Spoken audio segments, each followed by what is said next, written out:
ده بقى طبق السعادة، الأكلة اللي بتنزل في القلب مش في المعدة. نعمل مع بعض ورق عنب باللحمة بخلطة رهيبة، والفكرة في اللحمة إنها بتدي نكهة حلوة، وغدا في حلة واحدة. ممكن طبعا نعمله سادة خالص من غير لحمة. يلا نشوف هنعملها ازاي. دي حلتك الجميلة وحطي فيها معلقة سمنة بلدي كبيرة، وضيفي عليها 3 حبهان و2 ورق لوري.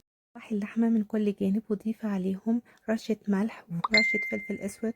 ضيفي عليها ربع كوباية مية سخنة وسيبها تستوي تلتين سوا لحد ما تتشرب المية.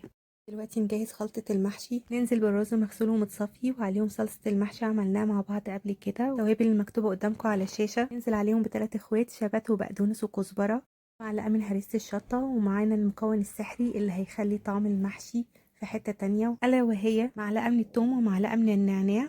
ونقلب المكونات مع بعض. ودلوقتي هوريكم طريقتين للف ورق العنب.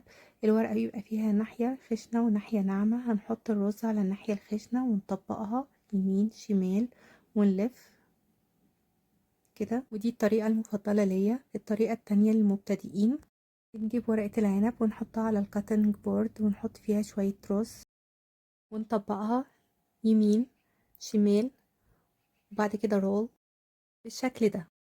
كمان واحدة، شوية الرز على الورقة ونلفها يمين شمال، وبكده الصباع متماسك وما يفكش منك. حطيت الحلة رصيت بصل وطماطم والورق اللي ما استعملتوش، وبعد كده حطيت اللحمة ورصيت كل الورق صفة عكس التانية، وبكده الصوابع تبقى متماسكة وما تفكش. والشوربة أضفت عليها معلقتين من دبس الرمان ومعلقتين من الصلصة وقلبتهم وأضفتهم للمحشي بحيث ان الشوربة توصل لنفس المستوى بتاع المحشي.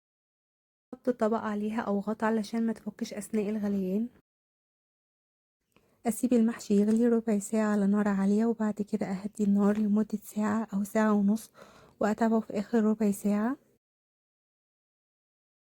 ده كده شايفين مستوي ازاي. الفيديو عجبكم لايك واشتراك للقناة.